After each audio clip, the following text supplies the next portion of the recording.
V7 news चेहरा नव्या युगाचा। लिंबवड पिंपळ दिसतात बरं ना. आता पहिले हे दोन गाड्या त्याच्यातच आलत्या, काल नंतर चेंज करायला लावलं त्याला. शेखर गायकवाडांनी सांगितल्याप्रमाणे स्टाफ यंग डायनामिक आहे. तेच म्हटलं स्टाफ आहे का स्टुडंट आहे?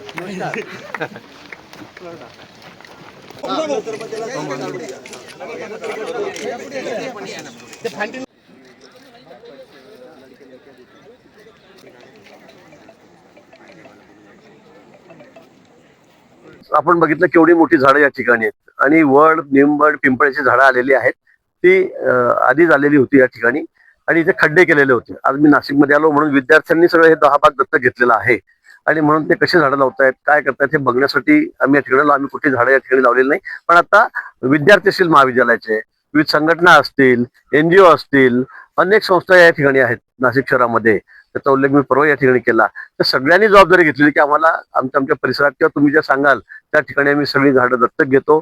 एक पेड़ माँ के नाम म्हणून आमचंही नाव लिहितो या ठिकाणी, आमच्या आईचंही नाव लिहितो आणि याची सगळी सांभाळण्याची जबाबदारी आमची आहे। त्याला पाणी घालण्यापासून, याला खत घालण्यापासून, याचं संवर्धन करण्यापासून ही सगळी जबाबदारी आमची आहे आणि आता ती सगळी नाशिककरांनी स्वीकारलेली आहे।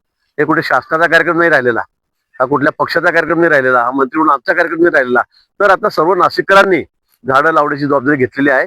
फक्त झाडं पुरवण्याचं काम आम्ही CSR मधून आम्ही करतो आहोत आणि म्हणून मी सांगितलं की आता बघितलं तुम्ही झाड आता कसं दिसायला लागलं, म्हणजे पुढच्या वर्षी पावसाळा खाल्ल्यावर इतर सर्व वनराईच होईल। ही सगळी झाडं 5-5, 6-6 वर्षाची आहेत। तुम्ही बघा वडाची झाडं अशी अशी स्तंभ असलेली झाडं आहेत, मशीन सगळे सुरू आहेत, टँकर या ठिकाणी सुरू आहेत आणि 2 वर्षामध्ये वर्षभरामध्ये कुंभमेळ्याच्या वेळेला तुम्ही जर या ठिकाणी आला तर मस्त दाट वन तुम्हाला झाली दिसेल। बाजूला मोर आहेत, तितके पक्षी या ठिकाणी आहेत। मला वाटतं सुंदर असं वन या ठिकाणी तयार होईल आणि ज्या ज्या ठिकाणी जागा आहेत महापालिकेच्या असेल, शासनाच्या असेल, त्या सगळ्या ठिकाणी आम्ही झाडं लावणार आहोत।